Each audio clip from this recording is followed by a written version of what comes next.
Boa tarde a todos. Meu nome é Camila Mota Mendes. Eu sou membro da Comissão de Animais de Laboratório e hoje a gente vai ter mais uma atividade dessa comissão.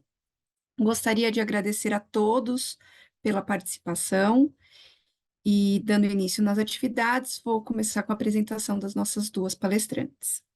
A doutora Juliana Petri é graduada em Medicina Veterinária pela Universidade de São Paulo. É mestre em patologia experimental e comparada também pela Universidade em São Paulo e doutora pela Clínica Veterinária desta mesma universidade. É professora titular da disciplina de Farmacologia e Toxicologia Veterinária da Faculdade de Medicina Veterinária da Universidade Metropolitana de Santos, Unimes, e onde é professora e orientadora permanente de mestrado. A doutora Luciana Sintra é a presidente desta comissão. Ela atualmente é coordenadora do Centro de Estudos Pré-Clínicos e Centro de Pesquisa e Treinamento em Cirurgia do Hospital Israelita Albert Einstein. É doutora em Ciências pelo Departamento de Patologia Experimental e Comparada da Faculdade de Medicina Veterinária e Zootecnia da Universidade de São Paulo. Formada em veterinária pela Unimes, segundo, pela desculpa, ela é formada em medicina veterinária pela UniFMU, mestre em patologia comparada experimental, em patologia experimental e comparada pela FMVZ USP, e possui especialização na área de patologia clínica veterinária também pela Universidade de São Paulo. Ela também trabalha na área é pós-graduada e trabalha na área de gestão emocional, tem inclusive um curso internacional, e trabalha com gestão de pessoas pelo Instituto de Pesquisa e Hospital Albert Einstein. Ela está realizando também um MBA nessa mesma instituição, atua como presidente dessa comissão de animais de laboratório, e ela é especialista, ad hoc, specialist da Associação EALAC, que também emite certificações na área. Então, são pessoas altamente qualificadas, membros dessa comissão, assim como temos outros, somos 7, e aproveitem a oportunidade para discutir esse assunto que é corriqueiro do nosso dia a dia e de grande interesse. Novamente, agradeço a todos e, quando quiserem, podem dar início. Boa tarde a todos. Queria fazer uma correção, Camila, eu não sou mais docente da Unimes, tá? Hoje eu sou docente concursada da USCS, de Ética, e eu sou coordenadora do Biotério da Centro Universitário FMABC, onde eu também sou coordenadora da CEUA, né, Comitê de Ética, Comissão de Ética no Uso de Animais lá dessa faculdade, tá? Eu gostaria de agradecer o convite e tudo bem que a gente é da comissão, né? A gente que bolou o curso, mas essa nossa abordagem hoje é uma abordagem bem interessante. Eu acho que vocês vão gostar, tá? E eu vou fazer uma introdução falando sobre ética, mas só para introduzir a história, né? E vou falar um pouquinho sobre ética na experimentação e depois a Lu vai dar continuidade na discussão para a gente poder mais conversar do que ter palestra, tá, gente? Então, ética é uma palavra que deriva do grego ethos, que quer dizer modo de ser. Então, isso quer dizer o quê? Que representa os modos de agir de uma pessoa, suas ações e os seus comportamentos. E a ética está intimamente ligada ao caráter, à natureza e à índole da pessoa, né? Diferente da moral, que pode variar de país para país, a ética, ela vai ser a ação acerca dessa moral, tá? Perdão, a reflexão moral acerca dessa ação, né? Então, por que eu falo que a moral varia de país para país? Porque em alguns lugares é moralmente incorreto, por exemplo, né? Você ingerir carne de vaca, que é o caso da Índia, né? Pra gente, comer carne de vaca é o dia a dia, né? Carne de boi, na realidade, não de vaca, né? é o dia a dia, né? Então, isso vai, a moral, né, varia, mas a ética é o sentido do certo e do errado, né? Então, o que que a ética, ela diz respeito principalmente aos princípios e valores que norteiam o comportamento dos indivíduos e dos grupos. Então, ser ético é agir dentro dos padrões convencionais para garantir o bem social, proceder bem e não prejudicar o próximo. Eu ainda tenho uma definição mais legal de ética. Ética é você agir da forma correta, mesmo quando ninguém está olhando, né?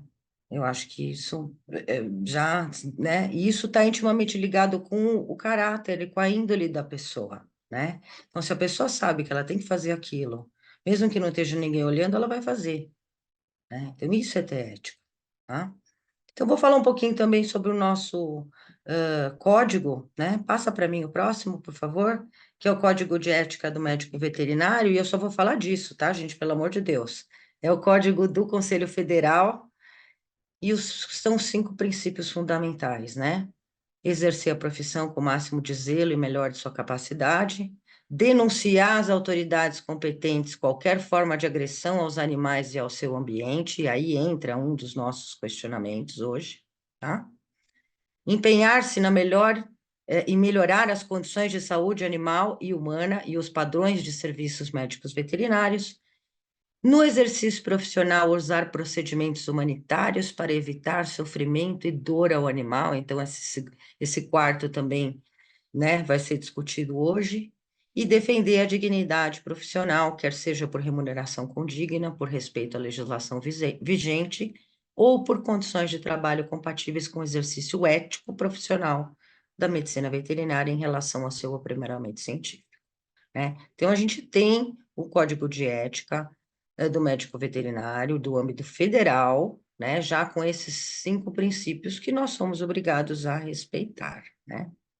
Passa o próximo, Henrique, por favor. Bom, entrando na parte que interessa para a gente, né? Eu não vou ficar falando de histórico, de ética em experimentação animal, todo mundo aqui é RT, todo mundo já ouviu falar da história toda, então eu vou ser bem objetiva, tá? Então, infelizmente, ou felizmente, né? Porque senão a gente também não tinha emprego, ainda a gente precisa usar animal na experimentação animal, né? Seja na experimentação, seja como alimento, seja como companhia, seja como diversão, né? Então, é inegável que a gente precisa desses animais, né? O homem, que se considera um animal superior aos outros, se reserva o direito de usá-los. Ok, concordamos. Porém, esse direito de usar o animal é inseparável do dever de não abusar desse direito. E é aí que entra, né, esse nosso questionamento. Os problemas éticos da experimentação vão surgir principalmente entre as justificativas para o uso de animais em benefício de si próprio ou do homem e o ato de não causar dor e sofrimento nesses animais, né? Esse conflito, infelizmente, é inevitável e ele só pode ser tratado equilibrando-se os valores opostos, né? Quem daqui, além de RT, faz parte do Comissão de Ética em Uso de Animais, faz parte de SEUA, sabe muito bem o que a gente está falando, tá? Que nasceu, a gente tem muito questionamento, né? Ah, mas isso aí, qual é a relevância a ponto de você fazer isso com um animal? Então, tem toda essa discussão que também acontece dentro das SEUAs, tá? Passa o próximo, Henrique, por favor. E aí eu só queria pontuar para a gente, né, e aí dar início à nossa discussão, os 3 R's da experimentação, né, que são os princípios, que é considerado o princípio humanitário da experimentação animal, que foi apresentado por esses 2 senhorzinhos britânicos super simpáticos, William Herschel e Rex Birch, em 1959. Por que que eu coloquei isso, gente? Porque eu queria trazer para vocês um pouco da experiência que eu tive há 30 anos atrás, talvez um pouquinho mais, né? Eu sou 30 de formado, e eu comecei a experimentação animal quando eu estava no 2º ano de faculdade, então faz um tempinho. E isso não me foi apresentado na época, tá? Então era uma coisa que Eticamente, eu já me incomodava com muitas das coisas que aconteciam ali, que eu era obrigada a fazer como aluna de iniciação e depois de mestrado, que me incomodavam eticamente, né? Doía no meu coração e me fizeram questionar muitas coisas, né? E entrar, talvez, na área que eu estou hoje, que é a área de métodos alternativos, tá? Então, quais eram os três princípios, né? Os três highlights da experimentação animal que o Rex Birch, o William Russell e o Rex Birch preconizaram. O primeiro R, replacement, vamos substituir o uso de animais. Isso é tudo que quem trabalha com experimentação animal queria, né? Poder não usar mais bicho, né? Só que isso, infelizmente, não é possível. Mas o que é possível hoje e que não era antigamente é você fazer um piloto e depois colocar esses dados para uma análise estatística e aí sim descobrir qual o número de animais que você precisa usar para o seu experimento. Então, esse avanço da tecnologia permitiu com que a gente usasse ou facilitasse, né, a execução desses três R's. O segundo R é exatamente o R da redução, né?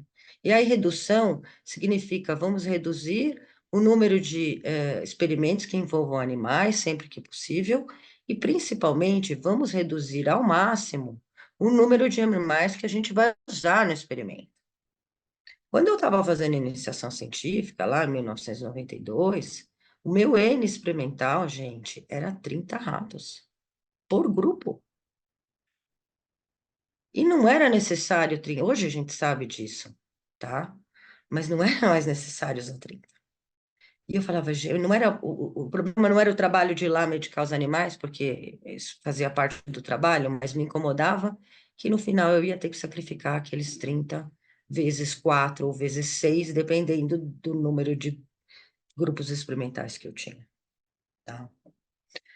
E o terceiro R, que é o refinamento, eu acho que é a parte que mais, graças a Deus, mudou, né? Porque algumas coisas que eu vivenciei na época da iniciação me deixaram assim completamente pasmas, né? Eu me lembro que a gente anestesiava os animais com éter, né? Que hoje já não é mais nem permitido fazer isso. Você botava uma cuba de vidro com um algodão e bebida em éter, colocava o rato lá dentro, esperava ele parar de respirar, tirava ele de dentro da cuba e cortava o pescoço dele para colher o sangue. E eu achava aquilo uma coisa muito, como é que eu vou dizer? Bárbara, talvez a palavra seja, né? Porque hoje a gente coleta por várias outras vias que é desnecessário fazer aquilo, né? E foi aí que eu parei e perguntei para o meu orientador na época, mas professor, não tem um outro jeito de fazer isso? Pelo amor de Deus. Estou me sentindo na guilhotina, né? Cortando a cabeça do rato e virava a cabecinha dele no vidro, assim, do sangue. Eu achava aquilo um negócio absurdo. Mas isso acontecia e era assim, né? E me fez questionar e eu fui atrás para descobrir outras formas de fazer essa coleta que não fosse dessa forma. Mas assim, a resposta que eu tinha na época é assim que todo mundo faz. É assim que todo mundo faz, mas era assim também que cortava a cabeça da turma lá na Idade Média, né? Hoje em dia, ninguém corta a cabeça. Hoje em dia faz injeção letal, é nos países que condenam o indivíduo à morte. Então, assim, sabe? Essa coisa me incomodava, mas me incomodava demais, né? E uma outra coisa que eu acho que entra no refinamento hoje é você preparar o aluno para o que ele vai fazer, né? E aí entrou a RN 49 com esse intuito, né? Porque eu, quando fui fazer, a pessoa chegou para mim e falou: Você vai lá e faz isso. Eu falei: Sim, mas como faz? Não sei, vai lá e se vira. E no se vira, quem se prejudicava era o animal, porque eu não era qualificada para fazer aquilo, né? De repente, eu podia estar cortando o pescoço do rato vivo e não morto. Ninguém falou para mim, é assim que faz. Então, eu acho que o refinamento, né, entra em tudo, né? De você treinar o indivíduo antes dele colocar a mãozinha dele no animal. tá? E isso mudou muito, né? Então, coisas que eram permitidas de acontecerem há 35 anos atrás e que eram corriqueiras e naturais, hoje não podem mais no escopo da lei, né? A gente tem aí o guia do Conselho que fala o que pode e o que não pode. Eu digo, por exemplo, para a eutanásia, né? Eu vi, não foi uma nem duas vezes, a pessoa tirar o rato da caixa pelo rabo e bater com a cabeça dele na beirada da bancada para dessensibilizar. Agora, peraí, gente, não é assim que faz, né? A gente sabe, por exemplo, que deslocamento cervical é um método aceitável em determinado tamanho de animal, em determinadas condições.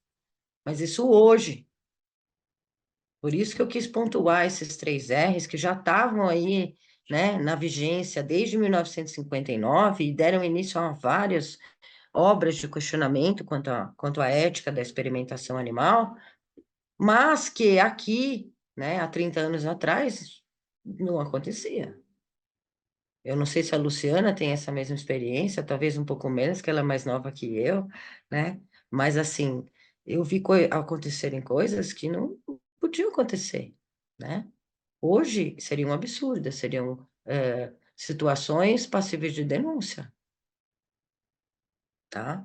Então, eu quis colocar isso, né? Porque quem trabalha com experimentação animal há muito tempo, como eu, há 30 anos, mais um pouquinho, graças a Deus, viu a coisa evoluir e ser modificado, né? Para o bem dos animais, para o bem da gente que trabalha com os animais também, e aí entra a Lu, né? Que vai falar um pouquinho sobre isso, porque não é fácil, né? E o uso ético de animais vai depender da integridade de consciência de cada um. Então, quando eu faço o treinamento dos alunos lá na FMABC, antes deles chegarem perto dos animais, a primeira aula é a aula de ética, onde a gente conta para eles como é que a coisa realmente funciona, né? Não é o que a gente vê na internet, o que é divulgado na internet, com aquele vídeo do Ralph, por exemplo, né? Que é um vídeo que mostra o que era feito na década de 60, realmente. Hoje em dia não se faz mais isso.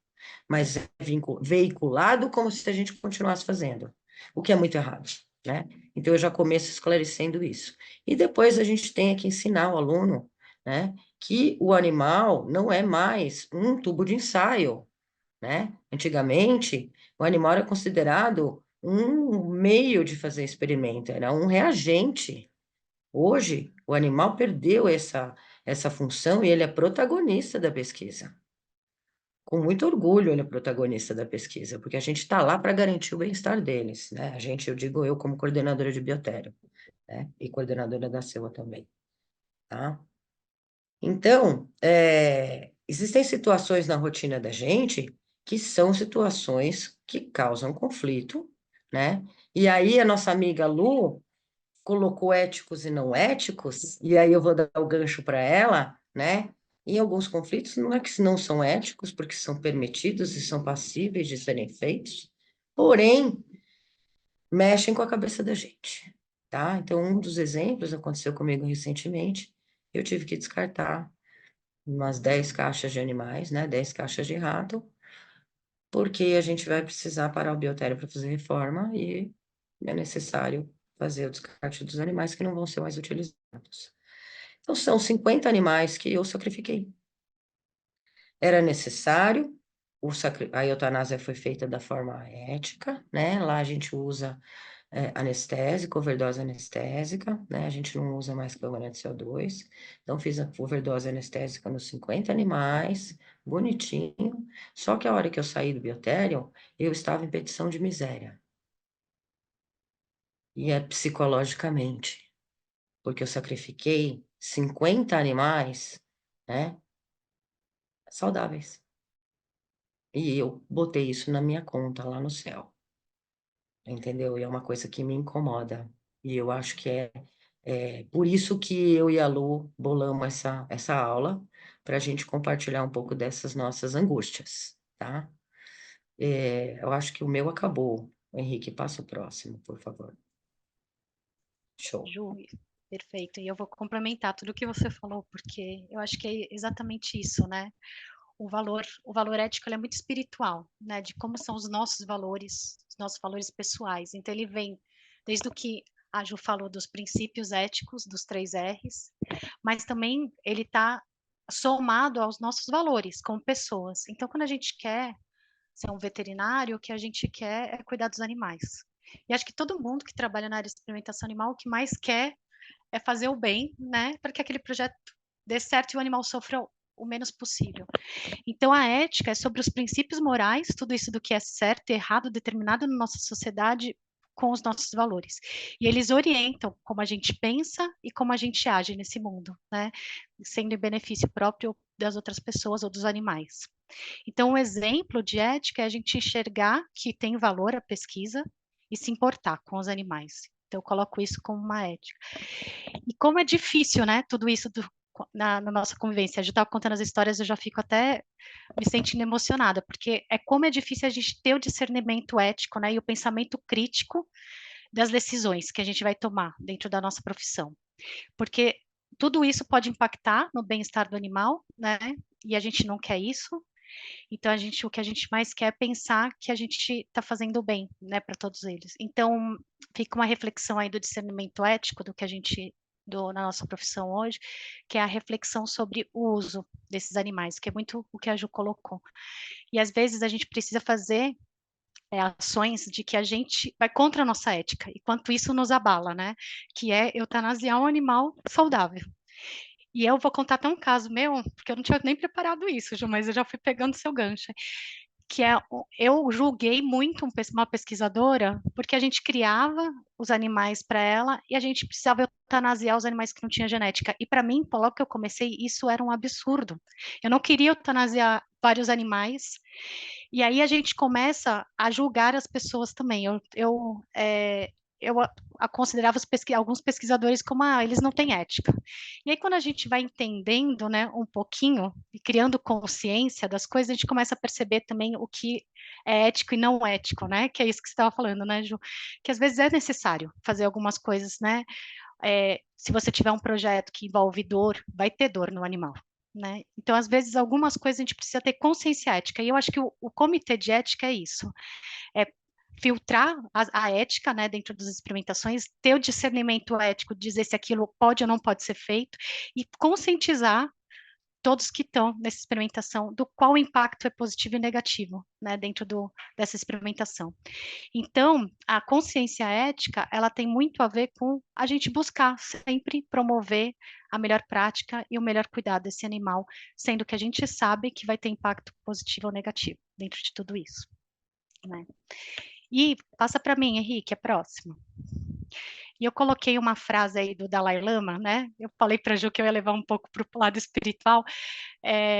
Eu tenho feito vários estudos, né, em budismo, então, assim, eu acho que a ética tem muito isso dessa parte, né, nossa de valor espiritual, e o Dalai Lama, ele fala que tem uma dimensão motivacional que leva a gente até a nossa parte ética, e se essa motivação é pura e genuína, ela beneficia os outros, as nossas ações são corretas. E por isso que a compaixão, quando a gente não quer que o animal sofra, é uma abordagem já ética, construída. Já estou dizendo com as minhas palavras aqui. E é uma preocupação, né, compassiva pelo bem-estar dos animais que surgem os nossos valores e os nossos princípios éticos. Então, na verdade, eu acho que eu falo muito isso, que o meu propósito hoje é isso. É o máximo possível trazer o bem-estar para os animais, porque isso para mim é a ética que eu posso dentro do que eu faço. E embora a intenção seja o primeiro e mais importante fator para garantir que o nosso comportamento seja ético, também precisamos de discernimento para garantir que as escolhas que fazemos sejam realistas. E muitas vezes o que a gente escolhe não é possível também acontecer, porque tem outras pessoas que têm outros valores e pensam outras coisas e desejam outras coisas. Então, as nossas boas intenções, elas não podem ser desperdiçadas. E aí, por isso, passa aí, Henrique, vamos para o próximo. Por isso que eu coloquei esse textinho aqui, porque as nossas boas intenções é que o animal seja bem cuidado.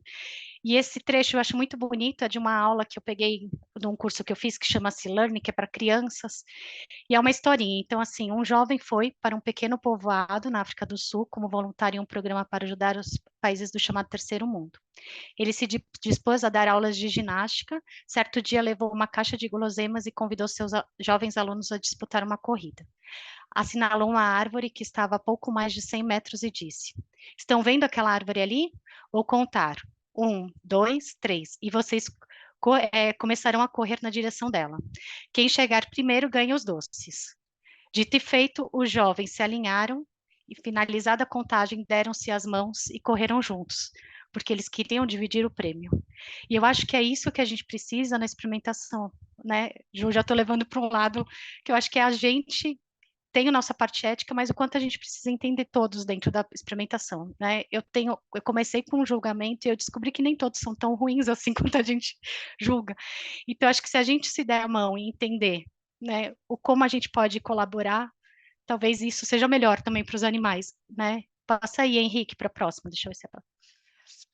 Então, tem uma frase da África, uma palavra da África que não tem tradução, que é Ubuntu, que ele fala que eu sou porque nós somos. Então, fazemos pesquisas todos juntos. Então, a gente precisa ter um espaço de segurança para a gente falar o que a gente acha que está errado, né? E mesmo que a gente esteja julgando, porque julgar é isso, eu considero que está errado, estou julgando. Mas a gente tem um espaço de abertura para dizer o que está errado, isso eu sei que é difícil, tá, gente? E com gentileza, né? Porque somos todos biológicos, mas também somos 100% culturais, que é o que a Ju falou, diferentes do que a gente aprendeu e a ética ela vai sendo construída ao longo da vida. Então, Ju, você falou lá no passado que as pessoas aprenderam que não tinha que usar anestesia, não tinha, né? Podia cortar ou fazer uma guilhotina, né? E assim, as coisas foram evoluindo, e as culturas e as pessoas vão aprendendo.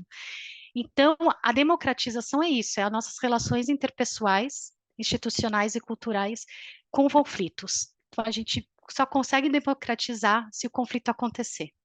Não tem como a gente chegar no lugar e ser tudo 100%, né, como todo mundo concordar com tudo que a gente fala, porque somos todos diferentes também em opiniões e no que aprendemos. Então, as pessoas mais antigas aprendem de uma certa maneira e a gente começa a ler aí, dizendo que é certo, e os jovens espero que estejam já aprendendo mais certo, e isso vai ser uma evolução. Então, essa é a democratização, né, dentro de uma instituição. E passa aí, Henrique, próximo.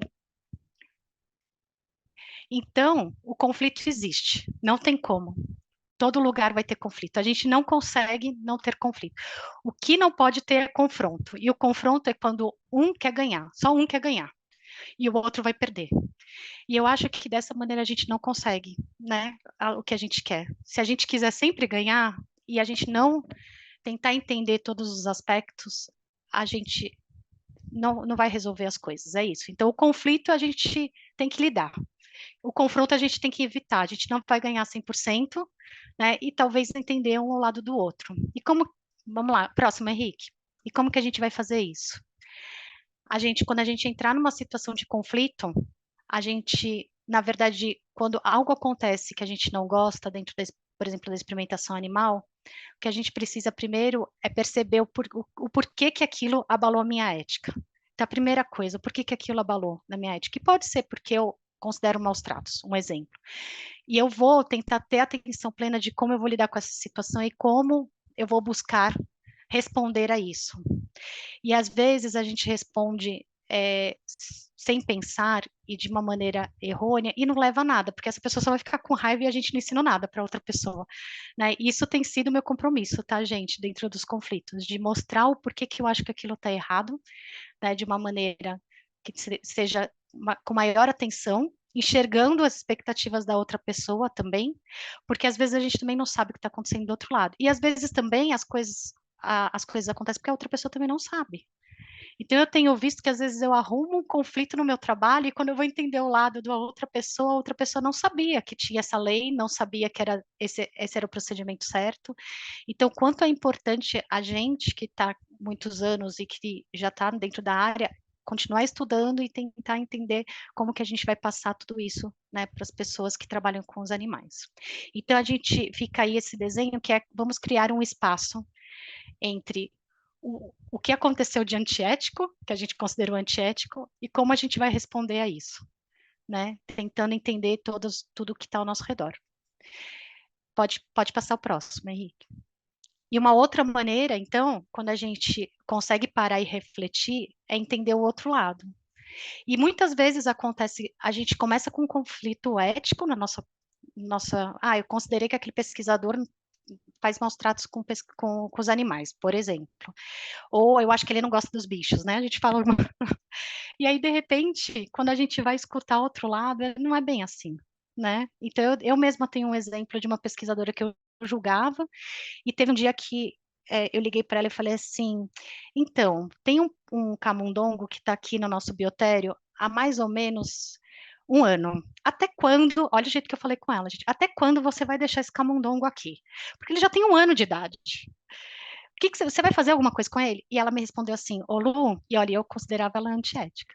Ô Lu, esse camundongo é o meu mascote. Ele chama Schumacher. Eu vou todos os dias, ele é a minha motivação para ir para o biotério, porque eu não quero que ele morra. Então, como a gente julga as pessoas, e para mim aquilo foi muito emocionante, gente, porque mudou completamente a minha visão, né, de como eu considerava esse pesquisador. E aí, na verdade, a gente tem que ter isso na nossa, né, quando a gente trabalha com a parte ética e com conflitos importantes, a gente também precisa ter uma escuta empática e entender por que que a gente está fazendo aquele julgamento moral e entender a visão das outras pessoas e as crenças e os princípios, porque é isso. Somos 100% culturais e cada um às vezes acredita, né? Por exemplo, eu trabalho numa instituição que não come carne de porco. Então, como é difícil da gente entender tudo isso, né? Por que que ele não come carne de porco? Isso é uma coisa Ô, tão normal, Lu, né, Ju? então, a gente é normal, mas para eles não. E o louco é que você faz experimento com suíno lá, não faz? Sim, faço, Olha sim. só, olha que coisa Então, doida. E eles não comem carne. Outro dia eu não falei come. uma bobagem também, a pessoa falou para mim, não, hoje não come porco. Então, e como tem que tomar cuidado com essas coisas, né? Que é É, isso, eles aceitaram, foi uma área que foi difícil de ser construída dentro da religião, né, é. judaica. Mas foi aceita essa área e tem, inclusive, outros desafios de quanto a gente precisa entender, é isso, a cultura de cada um, de como eles aprenderam, o que que eles, né, o que que eles aprenderam. E eu tô falando isso porque imagina, né, Ju, todos os desafios que eu tenho. Porque uma vez eu também falei, por que que a gente não pode trabalhar com, eu estou tentando isso, cadáveres humanos, a gente pode substituir alguns animais, né, com os cadáveres humanos. E aí também infringia a religião. Então, tem várias coisas que a gente precisa entender do outro antes da gente fazer o julgamento, né? Tipo, né, que é isso que eu acho que é muito legal nessa discussão. Henrique, passa o próximo. Então, eu deixei um recadinho que é assim: nós não vivemos, nós convivemos com as pessoas. Nós não existimos, nós coexistimos. Isso não só com as outras pessoas, mas com os animais, né? A gente está num mundo que todo mundo está. A gente sabe que um impacto na natureza causa um grande impacto na nossa vida. Então, a vida é toda essa relação, né, de tudo que nos circunda. E não há futuro no isolamento. Não há trabalho se você se isolar e achar que está todo mundo fazendo tudo errado e não falar, né? Você não vai expor a sua opinião. E aí antes da gente ir para a discussão, eu falei até com a Ju, se ela concordar, mas eu pus uma meditação no final, até porque assim, eu sei o quanto é difícil da gente lidar com tudo isso no momento no trabalho. Quando a gente vê, e gente, eu tô falando por mim, eu já começo a tremer, começo a suar, como que eu vou falar isso para o meu chefe, como é que eu vou falar para o pesquisador que ele está fazendo alguma coisa errada. Isso desestabiliza, a gente fica dias pensando e martirizando isso.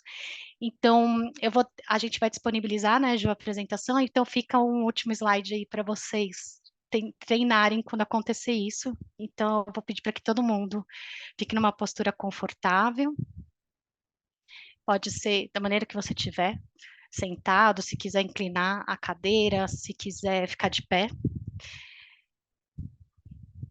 E se você se sentir confortável, pode respirar fundo algumas vezes e se acalmar um pouquinho.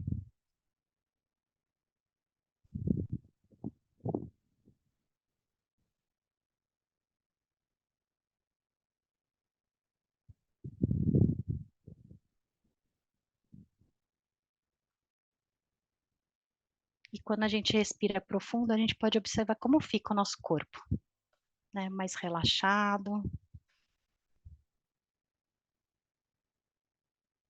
E de tudo que a gente falou, vamos pensar um pouquinho dos nossos pontos fortes éticos. Quais são as ações ou pensamentos que nos ajudam a crescer como seres nesse mundo? Quais são os hábitos que contribuem para o nosso bem-estar? E esses hábitos podem ser o que eu falei da empatia, ou da tendência de ajudar, seja os animais ou as outras pessoas. Pode ser essa consciência da natureza interdependente, de que estamos todos interligados, e quanto é importante a gente apreciar a nossa vida. Pode ser o seu valor de preocupação com os animais, com o meio ambiente, e de fazer algo a respeito. E aí traz essa força para você, para sua mente, e fica com ela só um tempinho.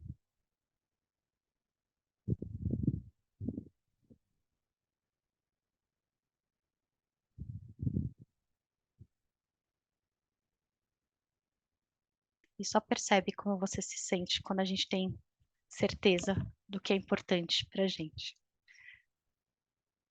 E é isso, gente. Obrigada, obrigada.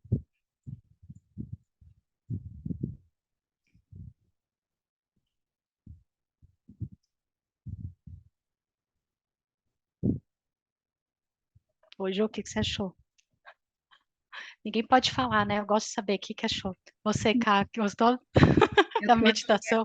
eu gostei da meditação e estou aqui ainda paralisada pensando em tudo isso, porque é uma coisa que mexe exatamente com o nosso profundo, porque essa ética e falar para gente que é veterinário já é uma coisa quase que chover no molhado, né? Porque é muito mais fácil de nos sensibilizar e da gente mudar isso e ir atrás dessas mudanças, porque impactam no nosso dia a dia e no nosso bem-estar, e o quanto isso fica confuso para a gente, né? Porque uma situação que cause um distúrbio no bem-estar do animal, com certeza vai fazer, a gente não precisa nem ver, só de imaginar aquele processo já nos faz mal. E essa meditação, o que eu senti foi exatamente um empoderamento para eu sentir que eu estou no caminho certo, entendeu? E de continuar fazendo aquilo que eu acredito, e vai muito a ver com isso que é ético e com tudo que a Juliana falou de ética e com tudo que você estava falando. Então, maravilhosa.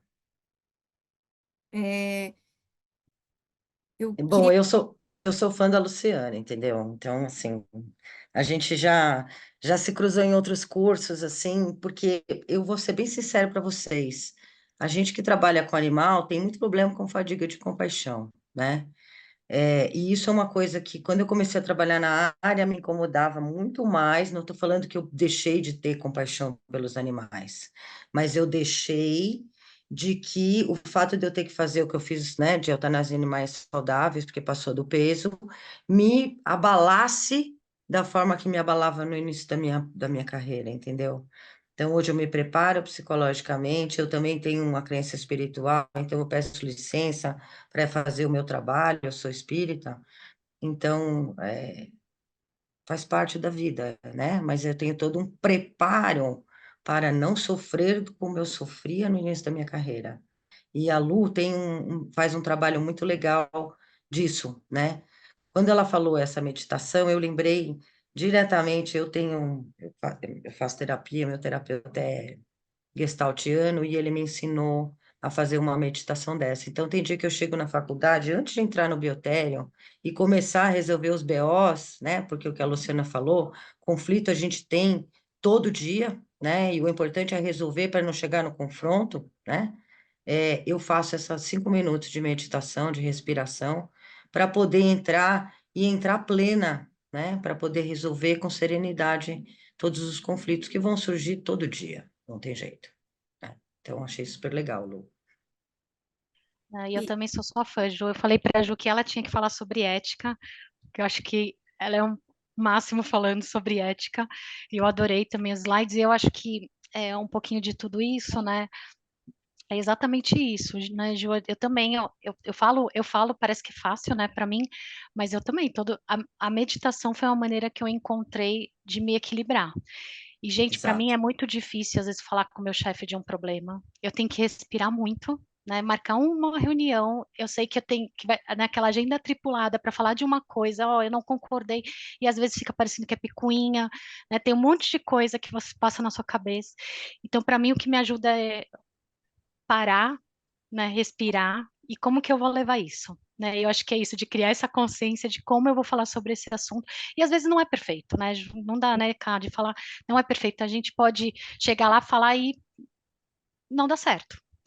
Mas pelo menos a gente tentou. Eu coloco isso na minha cabeça. Pelo menos eu tentei mostrar o que é certo para mim, né? Que eu acho Não, que é eu acho assim, Lu, o problema é o seguinte, é o que você falou, quando você se viu em situações que você falou, nossa, essa pessoa é super antiética, tal, e depois como a coisa mudou, depois que você conversa, e que você entende, e que você tenta resolver no diálogo, né? Porque assim, eu tenho esse mesmo problema lá, eu trabalho dentro de uma faculdade de medicina, eu sou coordenadora da CEUA, o povo me odeia, entendeu? E aí, ao contrário, eu estou lá exatamente para ajudar eles a conseguir fazer a coisa da forma correta ou da melhor forma possível, né?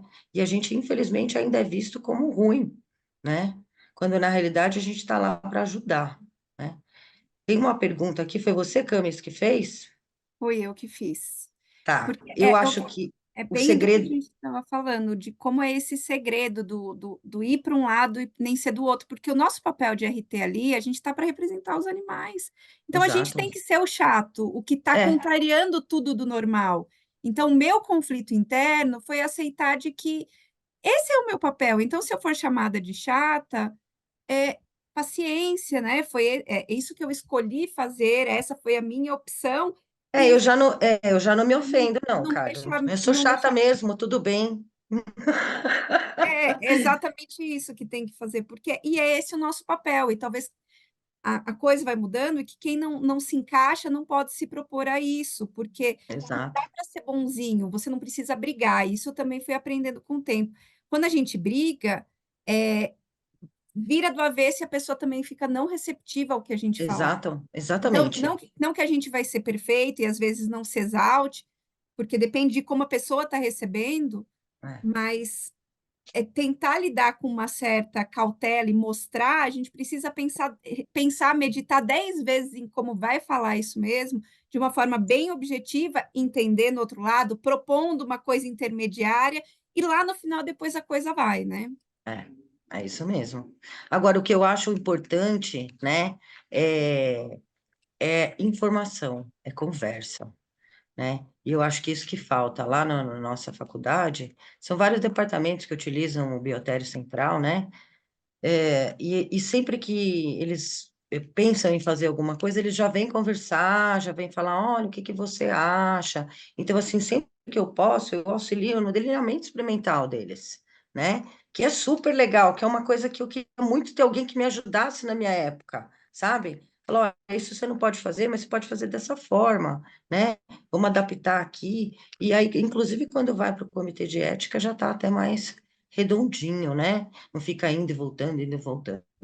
Então, eu acho que informação é tudo. Uma das coisas que a gente precisa começar a fazer é, falar um pouco disso com a comunidade onde a gente está inserida, né? Porque eu lá na faculdade, eu não só falo dessa ética no curso que eu dou para os alunos, né? A gente tem um curso preparatório lá, um curso que preenche os requisitos da RN 49, né? Que é um curso que eu dou lá há mais de 10 anos. Então, não é só o aluno que eu quero atingir, né? O aluno que vai para a iniciação ou o aluno da pós-graduação que vai ter que obrigatoriamente fazer esse curso. Eu sou convidada lá em diversos cursos para falar sobre ética em pesquisa pré-clínica. Então, eu dou essa palestra na farmácia, eu falo com o pessoal da biomedicina, eu falo até com o pessoal da FSA do direito, quando a gente fala em direito dos animais. Então, assim, sempre que a gente puder divulgar e discutir que o que era feito não é mais feito e que agora é feito bonitinho, né? E que tem gente séria atrás disso, chata. Meu apelido é Pitbull mesmo, sinto muito, né? Se quiser um Rosno, não tem problema, né? Mas vou ser chata mesmo, porque eu tô lá para garantir o bem-estar deles. Então, eu acho que divulgar as informações éticas, porque tem gente que passa e fala, nossa, tem um biotério aqui, que horror. Gente, como que horror? Como que horror? Outro dia eu passei no corredor, a mulher olhou para minha cara e falou, você é uma assassina. No corredor do administrativo, gente. Em pleno 2024, sabe? Então, assim, a pessoa as pessoas precisam de informação. E cabe a nós ajudar a divulgar essa informação, né? Então, acho que esse é um dos caminhos. Ju, eu concordo plenamente. Eu acho que esse é um dos nossos problemas hoje. A gente fica com medo também de divulgar o que a gente faz. E quando a gente vai tentar impor, eu vou colocar a palavra impor o que a gente acha certo, a gente também acaba causando o confronto. E o que a gente faz, a gente fecha uma porta, né? E eu É, acho que, na verdade, tanto para um lado, né, que é quem vai usar o animal, quanto para o outro, que acha que não deve usar, a gente precisa estar com a porta aberta para essa informação. E eu, exatamente o que você falou de delinear o estudo, hoje é o que eu mais gosto de fazer. é. O que eu mais amo é as pessoas virem me procurar e falar assim, Lu, como é que escreve esse projeto? E aí até eu vou dizer, minha equipe briga comigo, por que você escreveu a parte de materiais e métodos dos animais para o pesquisador? Porque ele não tem esse conhecimento total. Exatamente. Ele não tem esse know-how. E, assim, por Exato. que não ajudar o cara, entendeu? A Uhum. ideia é que fique bom para todo mundo, né? Para que o delineamento saia legal, que o bem-estar seja respeitado, que esteja usando o que tem que usar. Entendeu? Eu não entendo. Eles ainda estão com essa ideia de que a gente é ruim, né? E que a gente está aqui para ajudar, meu Deus do céu. Exato. E, não, e eu acho que quando a gente ajuda a delinear, fica muito mais fácil para todos, né? A equipe que trabalha com a gente, para nós mesmos, para o pesquisador que não tem o conhecimento todo, mas ele já entende mais ou menos como que ele tem que agir, isso só facilita, né, o trabalho de todo mundo, né? Então, acho que fica aí essa mensagem, quanto é importante a gente também abrir essas portas, É, né, para acolher, acho que a palavra é o acolhimento das pessoas, acolhimento. né? Acho que se a gente pudesse aqui, a gente ficava discutindo só esses pontos éticos aqui e essas nossas trocas de experiências e de sofrimentos que levaram a gente a chegar nesse momento, assim, digamos, mais maduro, de até pessoal, mas eu vou ler algumas perguntas, tá? A primeira delas fui eu que fiz para a Juliana, porque me chamou a atenção que, quando ela estava falando, ela colocou, olha, nos tempos que eu fiz IC, todo mundo falava, todo mundo, as pessoas respondiam, a gente faz assim porque todo mundo faz. Mas ainda em algumas situações, nos dias de hoje, a gente escuta isso. E quando a gente Então, não, a gente escuta mesmo. Esse que é o escuta, problema. A gente escuta. Aí você 30 fala, anos. então, há 30 anos atrás você fazia assim, e todo mundo fazia realmente. Agora você não pode mais. E a questão é essa virada de chave, porque a gente escuta, e se você for procurar na literatura técnica, ele tem escolher 2 artigos, que é o que o Maceu exige, para falar do vai ser aceito na literatura, inclusive internacional. Tem uma migração, inclusive, de país que está sendo feito aquele método mais invasivo, mas é muito difícil de convencer o pesquisador com isso. E na sua experiência, você simplesmente fala: "Não, não é mais ético", porque as normativas até hoje, agora, já estão um pouco mais maduras, e a gente tem Uhum. ferramentas para efetivamente, tecnicamente questionar. Então, Mas essa é. Então, mas assim, o que que eu faço, né? A minha abordagem é resolver, né? Então, se a pessoa tem que fazer e vem, fala, não, eu vou deixar o rato na, na gaiola metabólica 5 dias, né? Porque eu fiz isso no meu doutorado, né? Eu acho que é mais ou menos isso que você está querendo uhum, dizer, né? Como é que eu chego e falo? Eu falo, isso eu entendo que você tenha feito, mas eu vou mostrar para você, e aí eu mostro algumas publicações que falam que o animal que ficar naquele piso vai ter o pé machucado, que o animal vai mudar completamente o comportamento dele de ingestão de água e comida. Então, se é isso que ela quer medir, não vai estar medindo porcaria nenhuma, né? Só que para fazer isso, eu tenho que sentar o meu bumbum no computador e fazer uma boa pesquisa e chegar com os papers. uhum, E aí a pessoa fica sem argumento, entendeu? Mas não é com os 2 pés no peito, não vai fazer e pronto, porque não é assim que funciona, né? Porque, assim, Acontece, inclusive, da CEUA responder, eu acho que né, quem faz parte da CEUA sabe, e aí vem ordem de cima para a gente aprovar trabalho. Não prova, não prova. E muito é esse o conflito, porque tem muitos médicos veterinários que não fazem parte da CIL. Então, eu tinha E que aí, fazer, e aí o que tinha que chega é um fazer. projeto aprovado, e aí gera um conflito também do veterinário com a CEUA. E aí a coisa realmente desanda, porque a gente Sim, aí tem que mostrar a carteira, assim, tem hora que se vier aprovado já na hora, ele vai chegar para te procurar só, às vezes você fica sabendo só do projeto na hora que vai ser executado, porque é, tem diferentes realidades. sim, Muitas vezes o RT só sabe ali quando o aluno está começando a mexer, você fala, peraí, o que que você vai fazer? é isso mesmo. E aí, como que a gente lida de uma maneira para não ficar, a coisa não virar tão complexa, mas também agir com princípios éticos, e principalmente, que é o que eles não conseguem ver, é o efeito que vai ter no resultado do próprio experimento. Nossa, é impressionante como não Eu ia entende, falar né? exatamente isso. Eu tenho alguns papers básicos, assim, né, que eu uso para embasar as coisas. Então, o quanto a alteração de temperatura pode modificar as funções fisiológicas do animal, a resposta a drogas. Eu tenho, assim, alguns meio no bolso, sabe? Que eu uso, porque não tem jeito. Muitas vezes você vai ter que embasar para falar, olha, não pode por causa disso, disso, disso, disso. A gente pode tentar fazer de uma outra forma. Ah, mas eu preciso pôr na gaiola metabólica. Beleza, você vai botar um aparador para o rato, tá? E não vai ficar 4 dias, porque 4 dias, 5 dias, depende do que você vai fazer. Eles falam, o argumento é, o animal tem que acostumar com a gaiola metabólica. Ele vai levar uma semana para acostumar com a gaiola metabólica, amigo, não é em 3 dias. E sem contar, né, Ju, porque assim, o caso específico da gaiola metabólica não tem justificativa, né, ficar tanto tempo. Às vezes não tem É, justificativa. Qual é eu, pelo menos, eu tento entender qual é a justificativa para isso. E a é. segunda coisa é o animal não vai comer, né? O Não vai animal não vai comer, ficar vai bem. ficar isolado. Ele vai ser um outlier do seu estudo. O que que isso vai Exatamente. resolver, né? Exato, Para exato. fazê-lo ultrapassar por todo esse estresse. E acho que esse é o nosso compromisso, né? De explicar É, exatamente isso. Ó, não faz sentido fazer isso. é. Os meus principais problemas são assim: animal já chegou no endpoint e o pesquisador não quer eutanasiar. Uhum. Pois é, eu Não, ia mas eu falar vou perder isso. um N, eu vou perder o N mostral. E eu falo, mas Sinto esse muito, animal esse N não não vai servir para não vai nada. servir. Você vai deixar ele sofrendo para você fazer a citocina e dar lá um boom de valores que vai ser o outlier e ele não vai servir para nada, Exato. né? Então, assim, Então, ainda bem que você tocou nisso, eu esqueci de falar disso.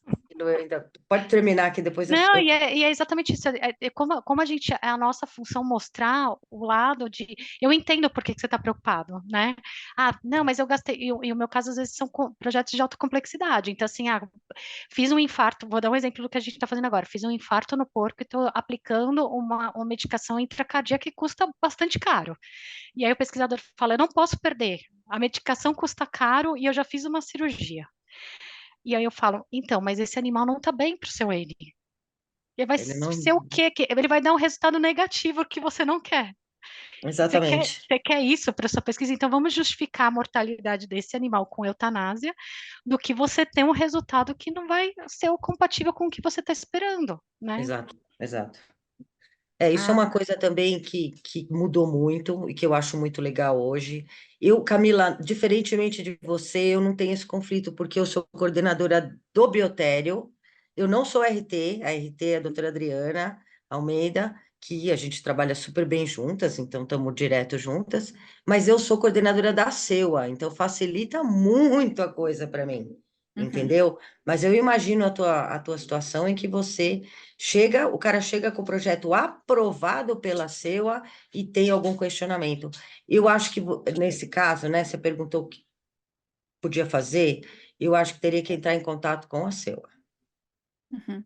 né, e falar, olha, eu preciso falar com a CEUA antes que você inicie, né, e aí É. você embasa, porque assim, falar que não tá certo, qualquer um fala, gente. Uhum. Eu acho que é importante você já chegar e falar, não tá certo, existe uma alternativa XYZ, entendeu? Então, assim, no fim a gente acaba fazendo o serviço dos outros, mas tudo bem, é para o bem-estar dos bichos, Sim, entendeu? Então tá valendo, né? exatamente.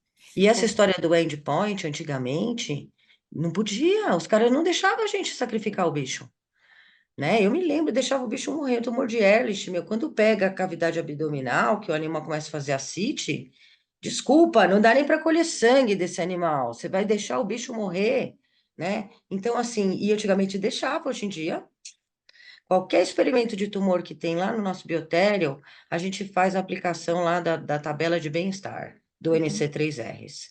Bateu 19 ali, endpoint, não interessa em que momento tá, né? Então, está estabelecido no protocolo da SEUA. Em que momento vai ser feito o endpoint? Para não ter discussão, viu, Camila? Perfeito. Então, isso reforça aqui para nós veterinários que sofremos muito com esses conflitos éticos, o melhor momento de discussão mesmo é na reunião da CEUA, porque quem tem mais força, sem ser pessoal, é uma comissão, né? É. Então, eu acho que é onde a gente diminui esses conflitos éticos, É. principalmente. E hoje em dia, vou ser bem sincera para você, depois da pandemia, lá nossa reunião é virtual.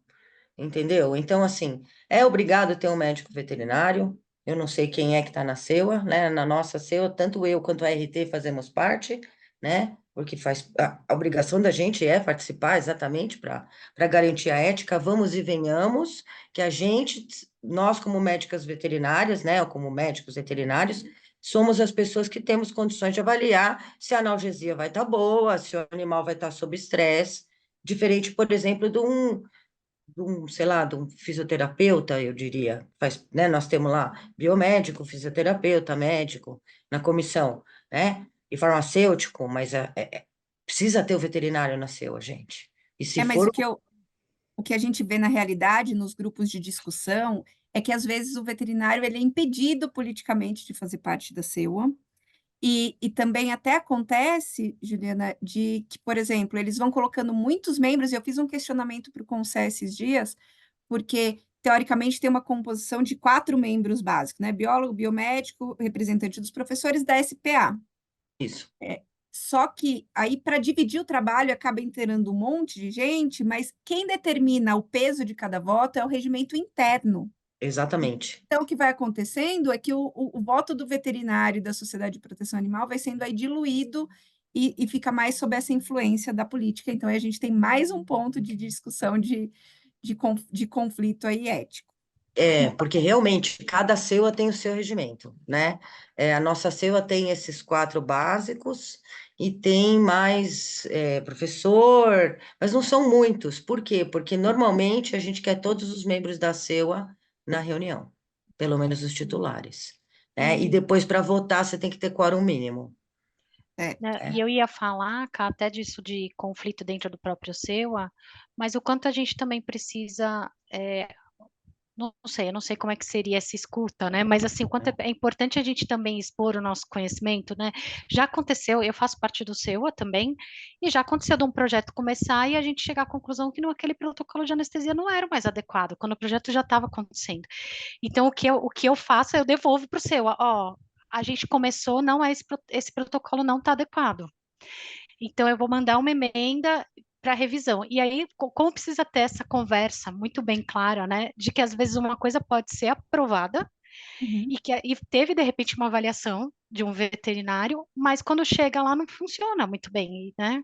Lu, assim, na realidade é o que eu falo sempre, nem tudo que está no papel acontece.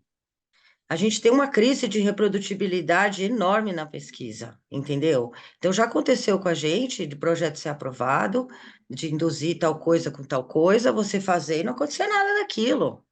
E aí eu lá embaixo, como coordenadora, aviso a SEUA, exatamente o que você falou, ó, parou, tem alguma coisa errada, não está dando certo, os animais estão morrendo, entendeu? E eu acho que precisa ter essa comunicação, né, de todos É, os lados, que é isso, ó, é que eu não sei numa instituição muito grande, né? Porque a Cá está numa instituição muito grande, mas assim, o quanto é importante essa comunicação de, ó, tá acontecendo lá o projeto, mas o que foi aprovado talvez não seja o melhor, é, né? Então precisa voltar e rever esse projeto, e aí ter uma conversa, de repente, a nossa SEUA, por exemplo, faz uma conversa, às vezes, pesquisador, SEUA e o coordenador da área e vamos rever todos juntos, né? E Uhum. ser uma conversa, é um conflito resolvido em conversas amigáveis, e vamos tentar chegar numa solução para o bem do animal, né? Porque é isso, de novo, a gente não quer causar o conflito de quem vai ganhar, né? Não tô aqui para ganhar. Eu só quero que as coisas aconteçam para que o projeto dê certo e que o animal fique bem. É isso, Exato. né? A ideia é essa. Exatamente. Vou passar para a pergunta da Isabel, então. Isabel Vai lá. Freire, ela queria saber se nos nossos biotérios, existem ações específicas voltadas ao cuidado da saúde mental do bioterista.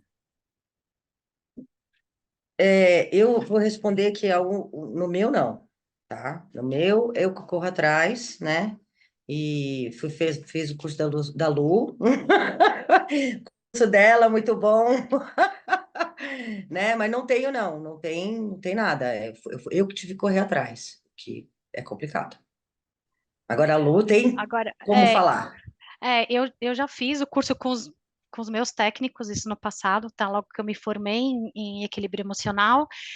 É, a gente tinha conversas, a gente parou e aí a gente resolveu que a gente ia resolver os conflitos. Então, na verdade, hoje as principais reuniões são relacionadas a conflitos. A gente não tem tantos conflitos éticos, são mais não éticos, que é briguei, o colaborador não fez tal coisa, sou contra o que, que o outro fez, mas então, assim, são conversas pontuais, mas a própria instituição tem, né, a parte de saúde mental. Então, a gente tem os psicólogos, então, quando a gente vê um colega, a gente tem treinamentos de observe seu colega, se a gente vê algum ponto importante. Eu mesma, como coordenadora, falo, não, tira um dia de folga, então a gente tem a gente tenta entrar numa harmonia. Não é fácil, né, gente? Tem sempre os conflitos internos dentro da equipe, a gente sempre tem isso, mas o que eu tento é buscar ter um ambiente seguro psicologicamente, de que todos podem ser abertos a falar dos seus problemas, né,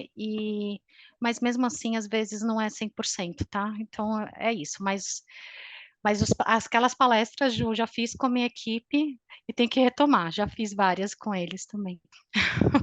Nos biotérios que eu trabalho também, a gente não tem ações específicas de saúde emocional. Então, eu acho que isso também é uma coisa que a gente pode chegar de bom senso, que a gente precisa batalhar também, para quem está fazendo, porque se a gente não estiver bem, a gente não consegue ampará-los. E a gente não consegue ser bem ouvido, e a gente pode até ter os argumentos técnicos, mas se a maneira que a gente se expressar não for convincente, e acho que essas nossas discussões, elas vão mostrando talvez outras maneiras de abordar.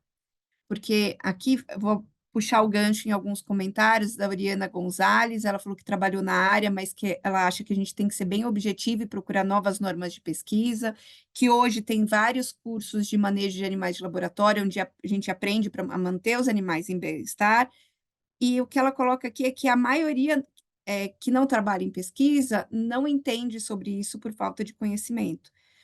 Isso é uma realidade, na minha opinião, mas o grande problema é que normalmente o pesquisador ele vem com o argumento de que ele já tem experiência e essa experiência prévia dele já é suficiente para ele continuar fazendo as coisas. Ele não busca atualização nessa área de animais de laboratório, dos modelos que ele usa.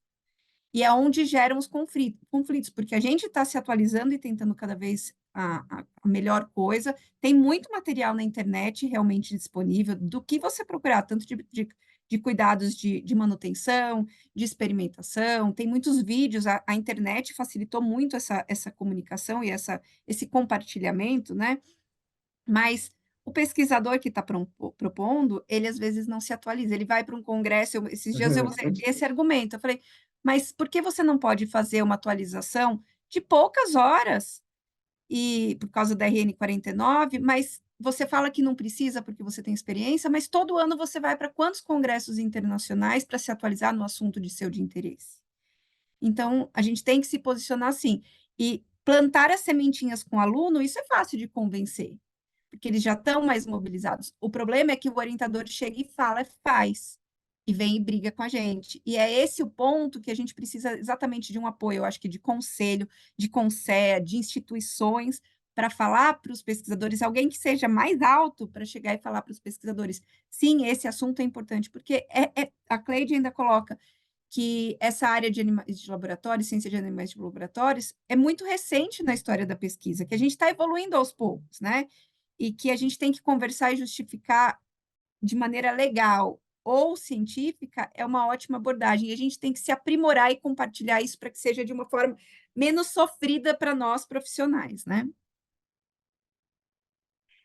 E eu acho que exatamente também o que eu falo hoje para a minha equipe é a gente precisa confiar um no outro, né? De falar entre a gente.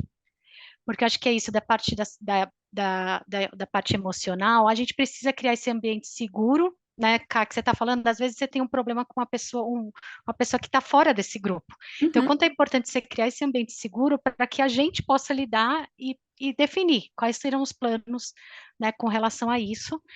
E eu falo isso porque é essa maneira que eu espero poder contribuir dentro da equipe que eu trabalho, né? Que todo mundo possa se expor. Lu, e eu já escutei muito, tá? Eu não concordei com tal situação entre a minha própria equipe, com tal situação com o animal, e de quanto é importante, às vezes é difícil você lidar com isso, né? Então, você vem um comunicado de uma pessoa da equipe que ela não concordou, e você às vezes não pode, é difícil você chegar até a pessoa e falar, fiquei sabendo que você fez tal coisa. Então, precisa criar esse ambiente para você entender como que você vai abordar isso dentro da própria equipe, se está certo ou errado. Então, eu vi coletando sangue de tal maneira, isso está certo ou está errado? Eu vi fazendo eutanásia, né? Então, precisa ter esse ambiente com a gente, com quem faz parte do nosso time, né? Para que a gente consiga ir lidando e construindo tudo isso, de como a gente vai passar para fora, né? Tudo isso. E precisa ter estrutura para ter um time, porque o problema é esse, não tem estrutura. Então, já que a gente está aqui num grupo de veterinários, o ponto é esse: você não tem time. Você tem, porque se tem time, a gente vai cada vez questionar mais. E não que nós sejamos donos da verdade, mas é exatamente a nossa, a gente já é mais sensível. Talvez a gente pegou esse gancho com mais dessa mudança mais rápido do que para o resto da população, porque a gente já é sensível. Então, eu acho que entender como que essa talvez seja a nossa missão, e aí empurrando, já não, nem somos os carros abre-alas aí, já veio muita gente muito boa na nossa frente, mas continuar empurrando isso aí, com firmeza, com clareza, com objetividade, compartilhando tudo que é bom. Então, também fizeram comentários aqui dos cursos, criar cursos de capacitação, nos treinar, nos capacitar. A Juliana tem aí tem dado cursos práticos de métodos substitutivos, usando cadáveres, que é a coisa mais simples do mundo e que pode ser utilizados, e o efeito que isso tem no longo prazo. E nos alunos de veterinária mesmo, hoje a gente vê que os alunos estão com dificuldades, mesmo em instituições que têm muitas aulas práticas, os alunos eles não querem praticar porque eles têm medo de errar e deles serem julgados, cancelados pelos demais. E quem vai se tornar treinado e bom numa técnica? Só se ele fizer. Ele não precisa necessariamente, como era antigamente, sair fazendo no animal vivo, sair fazendo para poder ver se deu certo ou errado, ou aí justificar. A gente já está em outra fase. Você tem métodos para trazer segurança, tanto para quem vai para o executante, e essa conversa também com uma preocupação com qual que é o sentimento deles dessa nova geração, é extremamente importante para ele se sentir seguro no que ele vai fazer. Acho que a gente tem que ir seguindo esse caminho. Então, tudo que tiver de mais alternativo para mostrar que o que ele vai fazer está sendo bem feito da melhor maneira possível, a gente fecha o ciclo como um todo, né? Não dá mais para aceitar alguém que vai fazer gavagem aí 60 dias, não dá, entendeu? Mas a gente tem que ficar colocando martelinho todo dia, martelando na mesma coisa, uma hora a coisa vira e a gente nem percebe que virou, né? Exatamente, também acho, Camila, é bem isso. Certo? Certo, foi ótimo. Não temos mais perguntas. A Cleide fez um outro comentário que reforça que a participação do veterinário na SEUA, porque ele vai fazer tanto a parte de orientação dos grupos de pesquisa, melhorar os protocolos. Então, acho que esse também é um ponto que a gente tem que explorar, do veterinário estar aberto aos protocolos que vão no momento da discussão, até mesmo antes de entrar na SEUA, porque aí facilita na hora de que chega na SEUA, o veterinário ele já teve tempo de pensar, até nesses mais polêmicos, você já teve tempo de aceitar, de pensar se tem uma outra alternativa, de estudar, porque às vezes chega ali de sopetão, a gente mesmo é surpreso, por que que vai expor a isso? Por que que vai induzir dor? Gente, não tem como tentar testar a potência de um analgésico se a gente não tiver indução de dor. Mas como vai ser feito, da maneira que vai ser feito, acho que é esse a nossa missão, né? Meninas, tem mais algo para complementar? Acho que a nossa discussão foi super emocional e Eu troca de adorei. ideias. Eu também. E, e se ninguém tiver mais nenhum comentário, não temos mais perguntas, a gente pode encerrar e deixar aberto aí que no próximo mês nós temos mais um evento para dar essa continuidade. E quanto mais eventos desse tipo e dos outros a gente puder compartilhar, seguimos aí na nossa contribuição e caminhada. Com certeza, Kai. O próximo evento é sobre gestão. Então, a gente vai pôr o papel aí do veterinário na gestão e do zootecnista na gestão de biotérios. E queria agradecer aí a participação de todos. Cá, Gil, obrigada. E a gente tem uma comissão que é muito legal, gente. Eu adoro fazer parte com todos vocês. E o que a gente mais quer é isso, poder contribuir aí na ciência de animais de laboratório com os cursos e que a gente faça o bem, né? Para todos e para os animais. Acho que é esse o principal objetivo. Exatamente. Agradeço a todos que ficaram aqui e contribuíram com a nossa discussão. E Eu também bom dia, agradeço. bom dia, boa tarde aí a todos em paz e sentindo que eu acho que esse é o grande ponto, né? A gente tem que sentir que a gente está fazendo exatamente o nosso melhor. Às vezes a gente acha que nada está dando certo, mas compartilhando aí as nossas vivências, a gente vê que isso é a realidade de todo mundo, isso nos fortalece e a gente não é o único aí na curva, e vamos que vamos. É isso aí. E vamos para o próximo. Mês que vem, tamo junto. Obrigada. Um abraço. Obrigada, gente. Um abraço. Tchau, obrigada.